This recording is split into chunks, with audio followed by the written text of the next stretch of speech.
Ayun guys, magluto tayo ng adobo. Yun ang ulam natin ngayon, adobong manok. So kung may ano dito, tidbits, tingin tayo. Pag meron, edi lagyan natin. So ito nga pala yung manok. So tinadtad ko na siya.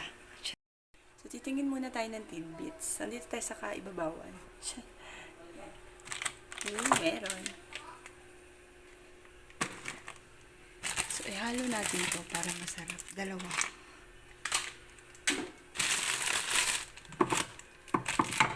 So, ayun lang. Mag-iwan na tayo ng mga ingredients.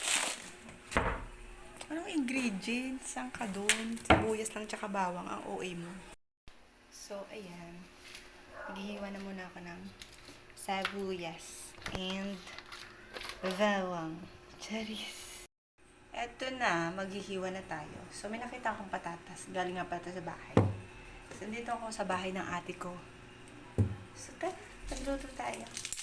Go. Okay, magreklamo sa filter. Filter lang yan, OA nyo. Diba? Ayan, nahiwa ko na yung mga bawang tsaka sibuyas. Sunod naman natin yung patatas. Sabi ko kaya, wait lang. So, ayan guys. Di ba ang bilis? Sabi ko papakita ko lang sa iyo eh.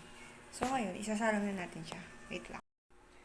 So, ngayon, nagpapainit na ako ng kaldero. Diyan natin sasalang. Hintay lang natin na uminit. Then, lagyan ko na ng mantika. Wait lang. So, ayan. Kumukulo na siya. Ay, mainit na pala. Ano ba? Lagyan na natin yung bawang tsaka sibuyas. So, ayan yung sibuyas. Nalagay ko na. Diba? Perfect. Ayan, antayin lang natin siya na medyo maluto yung bawang. Tsaka sibuyas tsaka natin lagay yung manok. Okay? So, ayan. This time, ilalagay na natin siya. Pwede na rin yan. So, nag-cooking show na nga tayo. Kinamay ko na. Malinis naman kamay ko. Ibuhos ko na nga. Ayan, nakita mo. Haluin ko lang.